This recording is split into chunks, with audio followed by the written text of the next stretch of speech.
बहुत ज़माने पहले की बात है। शमशाबाद की एक अजीम सल्तनत में एक अजीम बादशाह हुकूमत किया करता था जिसका नाम शाह कामरान था। उसका हर तरफ राज ही राज था। वो बहुत बहादुर, ज़हीन और अपने लोगों से बेहद मोहब्बत करने वाला था। लेकिन एक बात थी जो उसे दिन रात परेशान करती रहती थी। वो कभी सुकून नहीं पाता था। इसके पास सब कुछ था, मालो दौलत, हीरे जवाहरात, महल, नौकर, खजाना, वफादार सिपाही और शानदार तकरीबात। इसका दिल बेचैन रहता था, रात भर जागता रहता और दिन के वक्त बेमकसद इधर उधर घूमता फिरता रहता और उदास बैठा रहता। उसने लाख जतन किए, वजीर आला को बुलाया, तबीबों को, दरवेशों को, फकीरों को, सबसे मशावरात किए मुझे मेरी परेशानी का हल बताया जाए, लेकिन कोई इलाज न मिला। एक दिन बादशाह ने ऐलान किया, मुझे अंदरूनी सुकून देगा मैं उसे अपना आधा मुल्क दे दूंगा। सुनकर दरबारियों में हलचल मच गई। सारे दरबारी एक दूसरे के कानों में सरगोशी करने लगे। इस दौरान एक बूढ़ा फकीर दरबार में आया। इसके कपड़े बोसीदा थे, चेहरा रोशन था, आंखों में एक गहरी पुरइसरार हिकमत थी।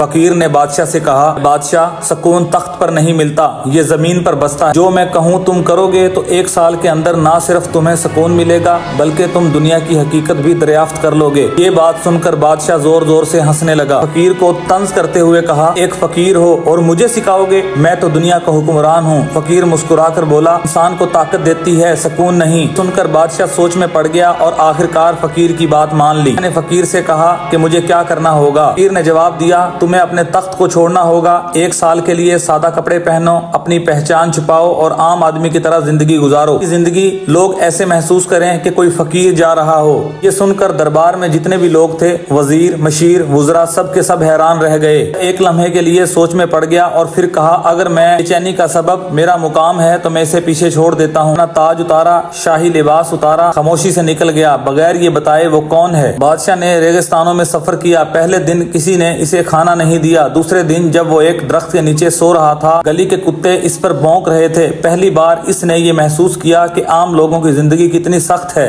कई हफ्तों बाद वो एक छोटे से गांव में पहुंचा जहां एक बूढ़ी औरत ने उसे भूखा देखा और रोटी दी। इसने कहा, बेटा, इस दुनिया में जो देने वाला होता है वही सच्चा बादशाह होता है, ना कि जो लेता है वो बादशाह होता है। महीनों गुजर गए। बादशाह किसानों के साथ काम करता, मुसाफिरों की मदद करता और बीमारों का ख्याल रखता।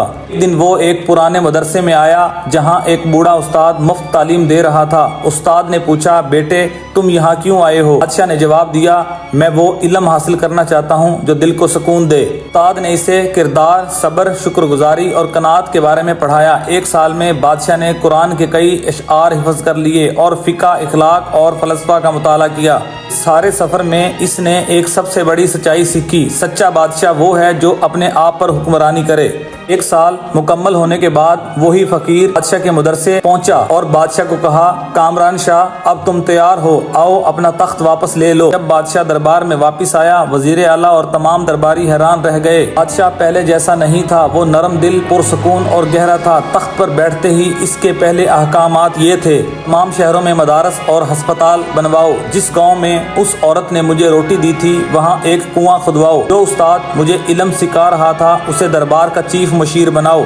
अब शाह कामरान रात को सुकून से सोता, दिन के वक्त अपने लोगों के दरमियान बैठता और उनके काम करता और अक्सर कहता था, मैं एक साल के लिए अपने तख्त से दूर रहा, लेकिन खजाना मैंने पाया वो बेकीमत था, अल्लाह की याद, इल्म, सब्र और किनात। फकीर कभी वापस नहीं आया, लेकिन बादशाह ने उसे बहुत याद किया। इसके नाम पर एक रूहानी मरकज तामीर किया। बादशाह ने अपने वशीरों को हुक्म दिया कि फकीर की एक तुरबत बनाओ और उसका एक दरबार बनाओ। उन्होंने उस फकीर की एक तुरबत बनाई, पनाहगाह बनाई, दरबार बनाया। और कहानी से हमें 4 चीजें सीखने को मिलती हैं। नंबर 1, सच्ची बादशाही तख्त से नहीं दिल से आती है। नंबर 2, जो दूसरों को सुकून दे वो खुद भी सुकून पाता है। 3, कभी अजमत पाने के लिए पहले खुद झुकना पड़ता है। नंबर 4, इस दुनिया का सबसे बड़ा इल्म खुद को समझना है। तो अगर ये स्टोरी आपको पसंद आई है तो मेरे चैनल को आपने सब्सक्राइब जरूर करना है और मेरी वीडियो को लाइक जरूर करना है और अपने दोस्तों में शेयर करना है। शुक्रिया।